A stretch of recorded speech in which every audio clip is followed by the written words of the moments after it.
नमस्कार दोस्तों, मोहित स्टडी आई के सेंटर में आपका स्वागत है। आज हम बाल विकास से संबंधित जो है सीडीपी से संबंधित इंपॉर्टेंट क्वेश्चन देखेंगे जो यूपी टेट के लिए इंपॉर्टेंट होंगे। वीडियो अच्छा लगे तो प्लीज़ वीडियो को लाइक कर लीजिएगा। कोई भी क्वेश्चन से रिलेटेड कोई इशू हो तो आप कमेंट कीजिएगा। वीडियो को ज़्यादा से ज़्यादा अपने दोस्तों तक शेयर कीजिएगा ताकि वो भी इस वीडियो का लाभ ले सकें, और चैनल को सब्सक्राइब नहीं किया तो प्लीज़ चैनल को भी सब्सक्राइब कर लीजिए। पहला क्वेश्चन है, बालक सर्वप्रथम कौन सी क्रिया सीखता है? 4 ऑप्शंस दिए गए हैं, भाव, प्रदर्शन, पढ़ना, लिखना और चलना। तो देखिए, जो बच्चा होता है वो सबसे पहले जो है भाव प्रदर्शन जो है क्रिया सीखता है। ठीक है, sensory motor skills, sensory motor skill कहते हैं इसे।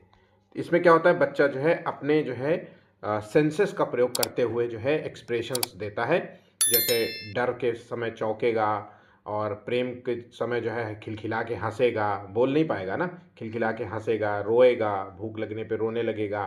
इस तरीके के जो है कुछ जो है सेंसेस, तो ये भाव प्रदर्शन ही यहाँ पे आंसर होगा। ठीक है, ऑप्शन यहाँ पे ए बिल्कुल सही जवाब हो गया। अगला क्वेश्चन है, सामाजिक दृष्टिकोण से शिक्षा के कौन से कार्य हैं? तो सामाजिक दृष्टिकोण से अगर हम बात करें तो शिक्षा के कार्य क्या होंगे? तो सामाजिक नियंत्रण करना। ठीक है, सामाजिक नियंत्रण क्या होता है? समाज में बनाए हुए कुछ कानून नियम होते हैं, उसको अपनाना और उसी के माध्यम से चलना, तो सामाजिक नियंत्रण करना सामाजिक दृष्टिकोण से ये कार्य है, बिल्कुल सही जवाब है। व्यक्ति को सामाजिक क्रियाओं में भाग लेने के लिए तैयार करना, बिल्कुल सही बात है। सामाजिक क्रियाओं में कैसे जो है, समाज में कैसे आप उठते बैठते हैं, इस सब के लिए तैयार होना, तैयार करना, ये भी सामाजिक परंपरा की सुरक्षा और हस्तांतरण करना। तो यहाँ पे जो आंसर होगा वो तीनों ही बिल्कुल सही, मतलब तीनों ही पॉइंट सही होंगे। तो इस तरीके से आंसर हो गया उपयुक्त सभी ऑप्शन, यहाँ पे डी सही जवाब होगा। ठीक है, नेक्स्ट क्वेश्चन है, मनोविज्ञान प्रवृत्ति की क्या क्या विशेषता है? तो मनोविज्ञान प्रवृत्ति की क्या क्या विशेषताएं होंगी? बाल मनोविज्ञान पर बल देना। देखिए, हम पेपर जो है बाल संबंधित है, बाल विकास से संबंधित है, इसलिए बाल मनोविज्ञान पर बल दिया जा रहा है। यहाँ पे आंसर बिल्कुल सही होगा। बालक के व्यक्तित्व का आदर करना, उसके पर्सनालिटी का आदर करना, ये मनोविज्ञान हमें सिखाता है, बिल्कुल सही है।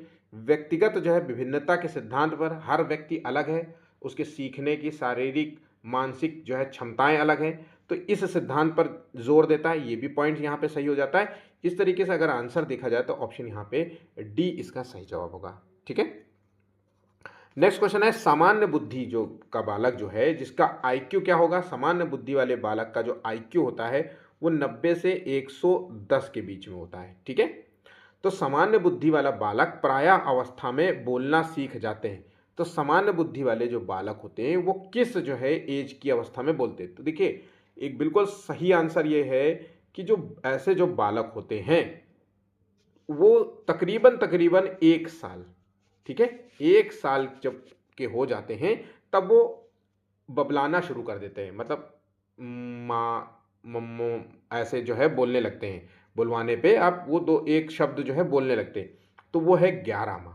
यहाँ पे देखिए, 1 साल का मतलब 12 महीने होते हैं, तो 11 माह ऑप्शन दिया गया। तो ऑप्शन आप इर्द गिर्द इसी के लगाना है। ठीक है, नेक्स्ट क्वेश्चन है, पियाजे के अनुसार मानसिक विकास की अवस्था है। अब देखिए, पियाजे एक बहुत ही इंपॉर्टेंट मनोवैज्ञानिक है और यहाँ से क्वेश्चन आपको 101% क्वेश्चन देखने को मिलेगा। पियाजे से रिलेटेड मैंने कंप्लीट थ्योरी भी दिया है, आप उसको देख सकते हैं, जिसका लिंक डिस्क्रिप्शन में भी मिल जाएगा। अगर आपको लिंक फिर भी ना मिले तो आप हमें कमेंट कीजिएगा, मैं उसका लिंक आपको डायरेक्ट शेयर कर दूंगा। तो पियाजे ने जो सिद्धांत दिया था वो है सामाजिक, जो सिद्धांत दिया था संज्ञानात्मक विकास का सिद्धांत दिया था।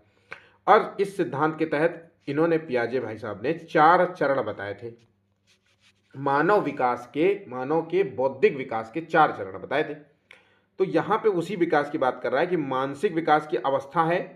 तो यहाँ पे देखिए, इंद्रिय जनत जो जनित गामक अवस्था है ये पहली अवस्था है, पहली अवस्था है, फर्स्ट नंबर है, जो कि होती है 0 से 2 वर्ष। ठीक है, उसके बाद पूर्व संक्रियात्मक अवस्था होती है, ये सेकेंड नंबर की अवस्था होती है, जो कि जो है 2 से 6 वर्ष होती है। फिर मूर्त संक्रियात्मक अवस्था होती है, ये थर्ड नंबर तीसरा चरण है, जो कि अवस्था होती है 7 से 11 वर्ष। और उसके बाद एक और अवस्था होती है औपचारिक संक्रियात्मक अवस्था या फिर अमूर्त संक्रियात्मक, जैसे मूर्त है वैसे अमूर्त संक्रियात्मक अवस्था, वो 11 से अधिक वर्ष होती है। ठीक है, तो यहाँ पे जो विकास की अवस्थाओं की बात कर रहा है वो तीनों ही ऑप्शन यहाँ पे हैं, तो इसलिए यहाँ पे तीनों ही आंसर है, तो इसलिए ऑप्शन यहाँ पे डी लगाएंगे। ठीक है, चलिए नेक्स्ट क्वेश्चन। मूर्त संक्रियात्मक अवस्था का काल होता है, जैसे कि मैंने बताया कि ये अवस्था किससे जुड़ी हुई है, ये पियाजे से जुड़ी हुई है 4 अवस्थाओं में से, और ये तीसरे नंबर की अवस्था है, थर्ड नंबर। तो ये अवस्था है 7 से 11 वर्ष की, और इस अवस्था में क्या होता है, मूर्त चीज़ों के बारे में जो है जानने लगता है। बच्चा जो है तार्किक सोच का हो जाता है, तर्क करने लगता है, किसी चीज़ के बारे में, वस्तुओं के बारे में वर्गीकरण। एक बात ये शब्द याद कर लेना, वर्गीकरण। वर्गीकरण जैसे क्लासिफिकेशन, मतलब चीज़ों को जो है तोड़ तोड़ करके भी जो है चीज़ों को जो है कैलकुलेशन करने लगता है। ठीक है, संरक्षण की अवधारणा की समझ हो जाती है बच्चे में, तो वर्गीकरण की समझ होती है, संरक्षण की समझ होती है, मूर्त चीज़ों की समझ होती है, गणितीय अवधारणाओं को जो है सॉल्व करने लग जाता है। तो ये सारे पॉइंट्स आपको मूर्त संक्रियात्मक अवस्था में देने होंगे। ठीक है, नेक्स्ट क्वेश्चन है, छोटे मोटे चौड़े और गोल व्यक्ति क्रेशर द्वारा किए गए व्यक्तित्व वर्गीकरण के किस श्रेणी में आते हैं। तो जो भाई साहब ये जो क्रेशर हैं, इन्होंने व्यक्तित्व का वर्गीकरण किया। तो यहाँ पे नोट कर लेना ये क्वेश्चन को, ऐसे ही क्वेश्चन यूपी टेट में आपसे पूछे जाते हैं, इसलिए ध्यान रखिएगा, यूपी टेट के लिए ये इंपॉर्टेंट भी रहेगा। तो छोटा कद है, मोटा है, गोल मटोल टाइप का है, थोड़ा सा मोटा टाइप का लड़का है। ठीक है, तो ये आंसर यहाँ पे होगा पिकनिक्स। पिकनिक्स जो है यहाँ पे सही आंसर है, ये पिकनिक्स की श्रेणी में आते हैं। एथलेटिक्स क्या होते हैं, इनके जो है हाइट अच्छी होगी, दुबले पतले कद काठी में होंगे, मतलब हाँ, बॉडी मास ज़्यादा नहीं होगा, और बस यही है यहाँ पे। और एस्थेटिक्स में क्या होता है, एस्थेटिक्स में क्या होता है कि इसमें जो बच्चा होता है वो दुबला होता है, बड़ा दुबला पतला होगा, दुबला पतला टाइप के नहीं होते कि बहुत खाता है उसके बाद भी इसके शरीर में कुछ नहीं लगता। तो वो जो श्रेणी होती है एस्थेटिक्स की होती है। ये सभी तीनों पॉइंट्स को नोट कर लेना, आपके लिए इंपॉर्टेंट होगा। ठीक है, व्यवहारवाद की स्थापना किसने की थी। तो व्यवहारवाद मतलब इन्हें जो है फाउंडर ऑफ बिहेवियरिज्म कहते हैं। मतलब इन्होंने जो बात कही, व्यवहारवाद का मतलब होता है जितना भी सभी जो व्यवहार है वो पर्यावरण के साथ अंतः क्रिया के साथ जो है सीखा जाता है। मतलब जितने भी व्यवहार है वो पर्यावरण के साथ जो है अंतः क्रिया करके सीखा जाता है। यहाँ पर इन्होंने, इन भाई साहब ने जो है हेरेडिटी को या आनुवांशिकता को महत्वपूर्ण नहीं माना है। तो यहां पे 8वें का है वॉटसन, ऑप्शन यहां पे ए बिल्कुल सही जवाब होगा। ठीक है, तो व्यवहारवाद की स्थापना किसने की थी, वॉटसन ने की थी।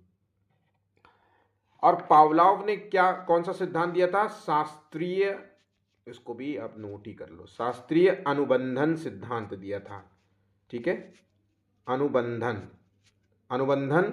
सिद्धांत दिया था। थॉर्नडाइक ने जो दिया था वो है सीखने का नियम, और इसके तहत सीखने का नियम, यहाँ पे मैं अभी आपको क्वेश्चन भी कराऊंगा तो वहाँ पे क्लियर कर दूंगा। सीखने के नियम जिसके तहत इन्होंने 3 नियम दिए थे। कितने नियम, 3 नियम। ठीक है, स्किनर नाम है इसका। तो इन्होंने जो दिया था वो है क्रिया प्रसूत अनुबंधन। ठीक है, क्रिया प्रसूत अनुबंधन सिद्धांत दिया था। तो इस चीज को भी नोट कर लेना। नेक्स्ट क्वेश्चन है, स्पीयरमैन का बुद्धि संबंधी सिद्धांत सामान्यतः किस नाम से जाना जाता है। तो स्पीयरमैन ने जो सिद्धांत दिया था, बुद्धि के संबंध में सिद्धांत दिया था, और इनका जो सिद्धांत था वो है 2 फैक्टर थ्योरी, जिसे कहते हैं द्विकारक सिद्धांत। वो 2 फैक्टर हैं क्या, तो एक फैक्टर है इसमें जी और एक फैक्टर है इसमें एस। जी को इन्होंने जनरल फैक्टर कहा, सामान्य फैक्टर कहा, और एस को जो है इन्होंने विशिष्ट फैक्टर कहा, विशेष फैक्टर कहा, स्पेसिफिक फैक्टर नाम दिया। ठीक है, तो 2 है। तो व्यक्ति में जो बुद्धि होती है वो 2 प्रकार की हो सकती है, एक जनरल फैक्टर हो सकती है और स्पेसिफिक फैक्टर हो सकती है। जनरल फैक्टर जो होता है, सामान्य रूप से जो हम क्रियाएं करते हैं वो जनरल फैक्टर के अंदर आते हैं, और कुछ लोगों में विशिष्ट बुद्धियां होती हैं, जैसे कि म्यूजिक बजाना है ना, और आर्किटेक्ट होना, या फिर जो है भाषा की समझ होना, ये सारी जो है विशिष्ट बुद्धि के अंतर्गत आती है। ठीक है, तो 2 फैक्टर यहाँ पे बात समझ गए। चलिए नेक्स्ट क्वेश्चन देखते हैं, ऐसे व्यक्ति जिनमें अंतर्मुखी और बहिर्मुखी दोनों वर्गों की विशेषताएं पाई जाती है, उन्हें मनोवैज्ञानिक ने क्या कहा है। तो जो व्यक्ति अंतर्मुखी होते हैं और बहिर्मुखी, अंतर्मुखी क्या होते हैं, जो बड़े थोड़े से दब्बू किस्म के होते हैं, दब्बू कह लीजिए, सोशल नहीं होते, लोगों से साथ ज़्यादा उठना बैठना पसंद नहीं है, अंतर्मुखी, अपने ही जो है ख्याली पुलाव पकाए रहते हैं, ऐसा समझ लीजिए। ठीक है, ये थोड़े से शर्मीले होते हैं, शर्मीले, ज़्यादा इनको बातचीत नहीं पसंद है, तो अंतर्मुखी टाइप की ये व्यक्ति होते हैं। बहिर्मुखी क्या होता है, ये सामाजिक रूप से लोगों के बीच में उत्साहपूर्वक उठते बैठते हैं, खूब ठहाके मार के हंसते हैं, है ना, सामाजिक होते हैं, पूरी तरीके से सामाजिक होते हैं। अब यहाँ पे बोल रहा है कुछ व्यक्ति मतलब एक व्यक्ति अंतर्मुखी और बहिर्मुखी दोनों वर्ग में आ रहा है, तो उसे हम क्या कहेंगे, तो उसे हम उभयमुखी कहेंगे। अब ऐसा व्यक्ति कौन होता है, ना वो पूरी तरीके से शर्मीला होता है कि मतलब ज़रूरत पड़ी शादी आदि में, कहीं जाना हुआ किसी के यहाँ शादी आदि है ना, तो गेस्ट के तौर पे गया, तो जो है कोई मिल गया तो हाय नमस्कार नमस्कार, फिर ज़्यादा बतियाता नहीं, अपने ही काम में काम करता रहता है, ऐसा ना ज़्यादा सामाजिक है और ना ज़्यादा जो है शर्मीला माना जाता है। ठीक है, अंतर्मुखी जो है पूरी तरीके से शर्मीले हो जाएंगे, वो मिलने आ रहे मैं नहीं मिलूंगा किसी से, ऐसे बात होता है। बहिर्मुखी जो है बिल्कुल एक्साइटेड रहेंगे। ठीक है, और जब इन दोनों की बात हो रही है तो मिडिल में रहेगा, तो उभयमुखी कहेंगे। ठीक है, यहाँ पे बात समझ गए। शिक्षक को कक्षा शिक्षण के दौरान ऐसे प्रश्न पूछने चाहिए जो, अब एक टीचर को कक्षा जब वो पढ़ा रहा होता है तो कैसे प्रश्न पूछने, तो आसानी से समझ में आए ऐसे प्रश्न पूछने चाहिए, बच्चों को आसानी से समझ सके। भाई ये बहुत ज़रूरी है कि क्वेश्चन जब टीचर पूछे तो उनकी लेवल का होना चाहिए, तो ये पॉइंट यहाँ पे सही हो। क्वेश्चन बिल्कुल सटीक हो, सटीक का मतलब होता है विषय वस्तु से संबंधित हो, जो जिस टॉपिक से जो टीचर जिस टॉपिक को पढ़ा रहा है वो उस टॉपिक से रिलेटेड होने चाहिए। बहुत लंबे नहीं होने चाहिए, बिल्कुल संक्षिप्त में होना चाहिए और आसान भी होने चाहिए। संक्षिप्त और आसान बहुत ज़रूरी है। ठीक है, तो यहाँ पे आंसर जो है उपयुक्त सभी होगा, ऑप्शन यहाँ पे डी इसका सही जवाब होगा। अगला क्वेश्चन है, दूसरी भाषा सीखते समय बालक अनुभव करता है। तो जब बच्चा जो है दूसरी भाषा सीखता है तो बालक जो है किस प्रकार का अनुभव करता है, तो दूसरी भाषा सीखते समय बालक अक्सर जो है डर का अनुभव करता है। आपने अक्सर देखा होगा, आपकी जो मातृभाषा है, मातृभाषा मान लीजिए कि हमारी मातृभाषा हिंदी है और बहुत सारे लोगों को इंग्लिश बोलने में कठिनाई होती है, शर्माते हैं, डरते हैं, बोल नहीं पाते, स्पीच नहीं दे पाते, है ना। तो यहाँ पे इस चीज़ मातृभाषा से दूरी नहीं होती है, क्योंकि हमारी जो है एजुकेशन पॉलिसी तो वैसे भी जो है बहुभाषा वाली है। उसमें तो पहले ही कहा जाता है कि कम से कम व्यक्ति को एक से अधिक भाषा का ज्ञान होना चाहिए, हिंदी और इंग्लिश जो प्राइमरी ज़रूरी है। तो यहाँ पे दूसरी भाषा सीखते समय बालक जो अनुभव करेगा वो है डर का। ध्यान से चीज़ों को समझ के, सोच के जो है समझ के जो है चीज़ों को पढ़िएगा। ये ही एग्ज़ाम में क्वेश्चंस आएंगे। मैं हर मतलब मैं बिल्कुल ढूंढ ढूंढ करके क्वेश्चंस आपको देता हूँ। नए आधारित प्रश्न है, आपको कोई भी पेपर आप उठा लीजिए, प्रीवियस ईयर के टॉपिक से मैंने उठाए हैं क्वेश्चंस आपको, है ना, आपके लिए बिल्कुल नए क्वेश्चंस लेकर के आया हूँ ताकि आप किस चीज़ों को अच्छे तरीके से समझें। ठीक है, चलिए, कोई भी क्वेश्चन से रिलेटेड कोई इशू हो तो प्लीज़ मुझे कमेंट ज़रूर करिएगा। अब आ जाते हैं अगले क्वेश्चन की ओर। ब्रेल लिपि का प्रयोग किया जाता है, तो ब्रेल लिपि जिसकी जो है मतलब खोज की थी लुई ब्रेल ने। ठीक है, लुई ब्रेल, इन्होंने जो है ये खोज की थी। और ये जो ब्रेल लिपि होती है ये अंधे दृष्टिबाधित बालकों के लिए होती है, व्यक्ति के लिए होती है। इस ब्रेल लिपि में 6 बिंदुओं का प्रयोग किया जाता है। मान लीजिए ये 6 बिंदु हैं, ऐसे ऐसे ऐसे, और ए लेटर है, तो ए लेटर के लिए जो बिंदु होगा वो है एक बड़ा बिंदु उभरा हुआ। ऐसे ही बी में जो बिंदु होंगे वो वर्टिकली जो है इस तरीके से 2 होंगे। सी में जो होगा तो वो हॉरिजॉन्टल होगा, मतलब ये वाले सी में। ठीक है, इस तरीके से जो है बच्चा सीखता है और फिर उसी को स्पर्श करके, टच करके जो है उन बिंदुओं को टच करके आंसर्स देता है। ठीक है, तो यहाँ पे बात समझ गए। ये 6 बिंदु वाला पॉइंट आप याद रखना। 100 बालकों में से कितने बालक हकलाने वाले होते हैं? ऐसे क्वेश्चंस आपको जब मिले तो उसको एक साइड में नोट कर लेना कि 100 बालकों में से कितने होते हैं। इनका कोई साइंटिफिक नहीं है, ये बस क्वेश्चंस पेपर में चलन में होते हैं ऐसे क्वेश्चंस, और यूपी टेट अक्सर जो है ऐसे क्वेश्चंस पूछता है। ठीक है, और उसका आंसर यूपी टेट क्या देता है वो ही जानते हैं। लेकिन मैं जो पढ़ा रहा हूँ उसमें मैं ये कह सकता हूँ कि हकलाने वाले जो बच्चे होते हैं वो 6 से 10 होते हैं। ऑप्शन यहाँ पे ए सही जवाब है। ठीक है, चलिए अगला क्वेश्चन, निम्नलिखित में से सीखने का नियम का प्रतिपादन किसने किया था? मैंने अभी आपसे कहा था कि सीखने का नियम का सिद्धांत जो है मैं आपको बताऊंगा, तो ये सिद्धांत दिया था थॉर्नडाइक ने। सीखने के कितने नियम दिए थे? 3 नियम दिए थे, सीखने के 3 नियम बताए थे। तो पहला नियम जो है वो है अभ्यास का नियम, ठीक है। दूसरा नियम जो है तत्परता का नियम, और तीसरा का नियम है वो है प्रभाव का नियम। ठीक है, अभ्यास का नियम का क्या है कि निरंतर डेली जब आप प्रैक्टिस करते हैं तो आप चीज़ों को सीख जाते हैं। अभ्यास करेंगे तो आप गलतियां करेंगे, प्रयास करेंगे त्रुटि करेंगे। तो प्रयास और त्रुटि जो है किससे संबंधित है? अभ्यास से संबंधित है। तत्परता का मतलब होता है आप किसी भी चीज़ को सीखने के लिए आपको ज़रूरी है तत्परता, रुचि, उस पर इंटरेस्ट दिखाना पड़ेगा, हर हमेशा रेडी रहना पड़ेगा, रेडीनेस इसे कहते हैं। तो रेडी रहना पड़ेगा आपको। प्रभाव में क्या होता है? किसी चीज़ के बाहरी प्रभाव में आकर के जो है आप अपने सीखने की क्षमता को बढ़ाते हैं और आप सीख जाते हैं। जैसे पुरस्कार के बदले जो है आपको लगता है कि इस बार हाई स्कूल में अगर अच्छे नंबर ले आए तो पापा मुझे साइकिल दिला देंगे, या फिर मेरे खेलकूद का कोई सामान है वो दिला देंगे, इस तरीके से। तो प्रभाव में आकर के आप ऐसा कर रहे हैं।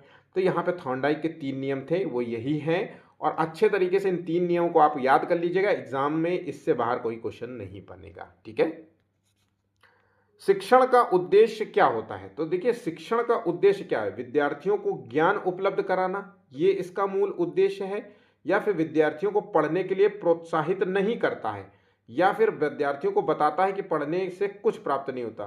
तो यहाँ पे आंसर तो सीधा सीधा है, बहुत ही आसान सा क्वेश्चन था, ऑप्शन यहाँ पे ए सही जवाब होगा। अगला क्वेश्चन है, विस्तृत लिखावट से संबंधित जो है लिखने की योग्यता में कमी किसका एक लक्षण है? तो विकृत जो है, विकृत विकृत माफ कीजिए, विकृत लिखावट की बात कर रहा है। मतलब राइटिंग जो है बच्चे की बहुत ही मतलब गंदी है, ऐसे करके समझ लीजिए। यानी छोटा बच्चा जब पहली बार जो है 3 साल का प्री स्कूल में आता है, नर्सरी क्लास में होता है या पीजी क्लास में, प्ले ग्रुप क्लास में होता है, जब टीचर उसको लिखाती है तो एक वो स्टैंडिंग लाइन और वर्टिकल लाइन, स्लैंटिंग लाइन, है ना, इस तरीके के हाफ कर्व, इस तरीके की जो है लाइन से लाइन में भी जो है नहीं लिख पाता। तो इस जो है योग्यता की कमी को हम डिस्ग्राफिया कहते हैं। यहाँ पे क्या होता है कि कुछ समय के बाद जो है बच्चा का जो है मसल्स जो है, फाइन मोटर्स जो स्किल्स होती हैं, fine motor skills, gross motor skills, वो बेहतर हो जाती हैं और बच्चा जो है साफ सुथरा लिखने लग जाता है। ठीक है, उसके बाद भी अगर ना लिखे तो वो उसकी शारीरिक कोई कमी हो सकती है। यहाँ पे ध्यान रखिएगा, डिस विकृत लिखावट की बात हो रही है तो उसे डिस्ग्राफिया कहते हैं। कैलकुलेशन में दिक्कत हो, कैलकुलेशन में गणना संबंधी दिक्कत हो, बच्चा गणना ना कर पाता हो, 2+2 कितना होता है, 1 ऑब्जेक्ट काउंटिंग करके बताओ, है ना, 2 के आगे 2 जो है सर्कल बना दो, इस तरीके से बच्चा जो है नहीं कर पा रहा है तो उसे डिसकैलकुलिया है। डिसलेक्सिया जो होता है ये एक पठन विकार है। क्या है? पठन विकार है। यहाँ पे क्या होता है, बच्चा जो है चीज़ों को पढ़ नहीं पाता है ना। बात यहाँ समझ गए? चलिए, निम्नलिखित में से कौन सा मूल्यांकन सत्र के समाप्ति के बाद होता है? देखिए मूल्यांकन जो है वो सेशन ओवर के बाद होता है। जैसे हमारा एग्जाम एग्जाम कराया जाता है, एग्जाम कंडक्ट कराया जा रहा है, वो सेशन ओवर के बाद कराया जा रहा है। तो इस तरीके के मूल्यांकन को योगात्मक मूल्यांकन कहते हैं। याद रखिएगा, योगात्मक मूल्यांकन कहते हैं। ठीक है, नेक्स्ट क्वेश्चन है, एक अच्छी पाठ्य पुस्तक डॉट डॉट से बचाती है। तो एक अच्छी जो है हमारी जो बुक होती है वो हमें किस चीज़ से बचाती है? तो वो हमें पूर्वाग्रह से बचाती है। तो यहाँ पे लैंगिक पूर्वाग्रह आंसर है, तो ऑप्शन यहाँ पे सी सही जवाब होगा। यही पुरानी सोच, पूर्वाग्रह का मतलब पहली की जो पुरानी सोच है उससे हमें बचाती है। ठीक है, तो यहाँ पे लैंगिक पूर्वाग्रह का मतलब लड़का और लड़की में भेद करने से बचाती है। कोई ये इस बात को जो है नहीं करता कि भाई लड़कियों के लिए ये काम है और लड़कों के लिए ये काम है। तो हमें अच्छी जो पढ़ाई हम जब पढ़ते हैं, एजुकेशन हमें इससे जो है हमें बचाती है। ठीक है, 16 वर्षीय बच्चा 16 साल का बच्चा जिसकी बुद्धि लब्धि परीक्षण में 75 अंक प्राप्त होते हैं, उसकी मेंटल एज डॉट डॉट होगी।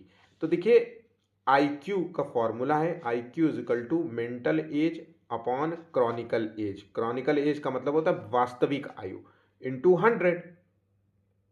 यहाँ पे बच्चे की IQ बुद्धि लब्धि जो दी गई है वो 75 दी गई है, और मेंटल एज आपसे पूछ रहा है, और क्रॉनिकल एज जो है नीचे दिया है, तो 16 साल बच्चा है। क्रॉनिकल वास्तविक एज तो यहाँ पे हमने ये नीचे को हमने ऊपर कर दिया। बात यहाँ समझ गए। और यहाँ पे 100 है तो नीचे 100 कर दिया। अगर हम इसको मल्टीप्लाई करेंगे तो ये 1200/100 हो जाएगा, तो यहाँ पे कट जाएगा, तो 12 आंसर हो गया। यहाँ पे जो मेंटल एज है वो है 12। ऑप्शन यहाँ पे बी इसका सही जवाब होगा। बाल केंद्रित शिक्षा के क्षेत्र में निम्नलिखित में से किस भारतीय शिक्षाविद की भूमिका सर्वाधिक उल्लेखनीय रही है? तो देखिए यहाँ पे देखिए, ध्यान रखिएगा, बाल केंद्रित शिक्षा के संदर्भ में पूछ रहा है और भारतीय शिक्षाविद के बारे में पूछ रहा है, मतलब कोई किसी इंडियन का नाम है, तो गिजू भाई का नाम आपको याद रखना है। गिजू भाई हैं इनका आंसर। इन्हें जो है वो मूंछों वाली माँ भी कहते हैं। ठीक है। अगर बाल केंद्रित शिक्षा की बात करें और इंटरनेशनल नाम आए जो कि हमेशा पूछा जाता है, जॉन डी वी इसका नाम आपको याद रखना है। तो बाल केंद्रित शिक्षा की वकालत जो है जॉन डीवी ने की थी, और भारत के संबंध में अगर बात किया था गिजू भाई। ऑप्शन यहाँ पे सी इसका सही जवाब होगा। बच्चे दुनिया के बारे में अपनी समझ का सृजन करते हैं, ये श्रेय जाता है किसको? तो ये कथन जो है ये पियाजे का दिया गया है। बच्चे दुनिया के बारे में अपनी समझ का निर्माण करते हैं, ये कथन पियाजे से जुड़ा हुआ है। ठीक है। 23वां क्वेश्चन है, मानव का विकास जो है निम्नलिखित में से किस पर निर्भर होता है? तो मानव का जो विकास है वो किस चीज का परिणाम है? वो हेरिडिटी और इन्वायरमेंट, पर्यावरण का परिणाम है। तो यहाँ पे देखिए आंसर है उसकी वृद्धि और वातावरण से मिलने वाली परिपक्वता पर। आंसर हो गया ऑप्शन डी, यहाँ पे इसका सही जवाब होगा। 24वां क्वेश्चन है, संज्ञान का अर्थ क्या होता है? तो संज्ञान का मतलब होता है, कॉग्निटिव का अर्थ होता है ज्ञान, समझ, बुद्धि। ठीक है। ऑप्शन यहाँ पे ए सही जवाब होगा। विकास, मंद और तीव्र इसका सही आंसर नहीं होगा। निम्नलिखित में से क्या संवेग नहीं है? संवेग का मतलब होता है इमोशन। अब इमोशन क्या नहीं है? भय एक इमोशन है, क्रोध गुस्सा एक इमोशन है, करुणा एक इमोशन है, लेकिन पलायन इसमें से इमोशन नहीं कहलाता है। ऑप्शन यहाँ पे सी यहाँ पे सही जवाब होगा। ठीक है। क्रोध, उत्साह, ये सब उत्साह दिखाना, घृणा दिखाना, ये सब संवेग में आता है। नेक्स्ट क्वेश्चन, भारत में प्रथम राष्ट्रीय शिक्षा नीति new education policy, national education policy किस वर्ष लागू की? यहाँ पे पहली पूछ रहा है। तो पहली इंदिरा गांधी के टाइम पीरियड में लागू हुई थी 1968 में। 1968 के बाद जो है दूसरे नंबर पे लागू हुई थी 1986 में, जो कि टाइम था राजीव गांधी का। इसको भी नोट कर लेना। ठीक है। हो सकता है आपसे पूछ ले, अभी तक तो ऐसा नहीं पूछा गया, लेकिन ये पूछा गया, वर्ष तो पूछे गए हैं लेकिन ये नहीं पूछा गया कि इस समय का पीएम कौन था। 92 में कौन थे? 92 में आई गेस जो है राजीव गांधी तो नहीं होंगे, नरसिम्हा राव थे शायद। ठीक है। 2020 में तो हमारे महामानव नरेंद्र मोदी हैं। ठीक है, नरेंद्र मोदी। ठीक है। चलिए इसको ध्यान रखिएगा, ये क्वेश्चन आपके लिए बहुत बहुत इंपॉर्टेंट है। नई शिक्षा नीति जो है 2020 का लक्ष्य जो है किस वर्ष तक 3 से 18 आयु वर्ग के प्रत्येक बच्चों की गुणवत्तापूर्ण व समावेशी शिक्षा प्रदान करता है? तो ये 2030 तक का लक्ष्य जो है निर्धारित किया गया। 27वें का ऑप्शन यहाँ पे सी इसका सही जवाब होगा। किसी क्रिया को बार बार दोहराने से उसका संबंध दृढ़ हो जाता है, थॉर्नडाइक ने किस नियम पर आधारित है? देखिए थॉर्नडाइक ने जो कि बताया था सीखने का नियम। ठीक है। अब सीखने के नियम में जब हम ज़्यादा डेली प्रैक्टिस करते हैं, प्रयास करते हैं, गलतियां करते हैं, फिर प्रयास करते हैं, गलतियां करते हैं, ट्रायल एंड एरर, जितना ज़्यादा हम प्रयास करेंगे, गलतियां करेंगे, गलतियां हमारे सीखने का एक जो है प्रोसेस है। तो हम जब गलतियां करते हैं तो हम उससे कुछ सीखते हैं, फिर हम उस गलतियों को नहीं दोहराते, फिर दूसरी गलती करते हैं, फिर सीखते हैं। ऐसे ऐसे करके हम चीज़ों को सीखते हैं। तो इसे कहते हैं अभ्यास का नियम। ये थॉर्नडाइक के अभ्यास के नियम पर आधारित है। ठीक है। तत्परता में मैंने आपको बताया था कि जो है किसी भी चीज़ को सीखने के लिए आपको रेडीनेस दिखानी पड़ेगी, आपको तत्परता दिखानी पड़ेगी। प्रभाव का नियम, किसी चीज़ के इफेक्ट में आकर के है ना, किसी चीज़ के प्रभाव में आके, जैसे पुरस्कार और दंड चीज़ के प्रभाव में आकर के आप जो है अपने सीखने की क्षमता को जो है बढ़ाते हैं। तो यहाँ पे पॉइंट समझ गए। पुरस्कार एवं दंड का एक प्रकार है, तो पुरस्कार और एक दंड जो है वो बाहरी अभिप्रेरणा का प्रकार है। पुरस्कार जब हम देते हैं तो ये हम किसी को हम कहेंगे तुम अच्छे नंबर लाओगे तो मैं तुम्हें जो है चॉकलेट दूंगा, एक छोटे बच्चे से, तो वो हम बाहर से उसे मोटिवेट कर रहे हैं, आप उसे कुछ दे के। आंतरिक रूप से क्या होता है, बच्चा जो है स्वयं से प्रेरित होता है, अब उसको इन चीज़ों में आनंद आता है, ठीक है। तो वो जब पढ़ाई करता है तो स्वयं से पढ़ाई करेगा उसको, क्योंकि अच्छा लगता है, स्वयं से प्रेरित होगा। तो आंतरिक रूप से प्रेरित होगा वो बच्चा जो है, स्वयं से प्रेरित होगा। अब बाहर से वो जो मोटिवेटेड होगा, जो दूसरे कोई मोटिवेट करे, किसी चीज़ के लालच में मोटिवेट होगा या कुछ भी होगा, यहाँ पे जो भी चीज़ होगी वो बाहरी रूप से होगी। तो यहाँ पे बात समझ गए, दंड और पुरस्कार जो है बाहरी संबंध में। अगला क्वेश्चन है, मैक्स डूगल के अनुसार मूल प्रवृत्तियां जो है वो क्या है। तो जो मूल, देखिए ये इस क्वेश्चन को आप इंपॉर्टेंट लिख लीजिए और ये इंपॉर्टेंट है। मैक्स डूगल ने जो मूल प्रवृत्तियों की बात करी उसे जन्मजात माना है, ठीक है। ऑप्शन यहाँ पे बी सही जवाब होगा।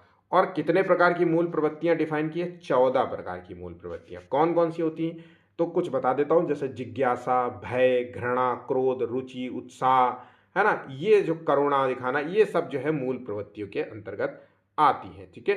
तो ऑप्शन यहाँ पे जन्मजात से संबंधित है मूल प्रवृत्तियां, ठीक है। ऑप्शन यहाँ पे बी इसका सही जवाब होगा। तो इस तरीके से जो है यूपी टेट के एग्जाम में क्वेश्चंस आएंगे। वीडियो अच्छा लगा तो प्लीज़ लाइक शेयर कीजिए, और चैनल को सब्सक्राइब नहीं किए तो प्लीज़ चैनल को भी सब्सक्राइब कीजिए। जल्द ही आपको सीटेट से संबंधित जो है वीडियोज़ मिलना शुरू हो जाएंगे, ठीक है।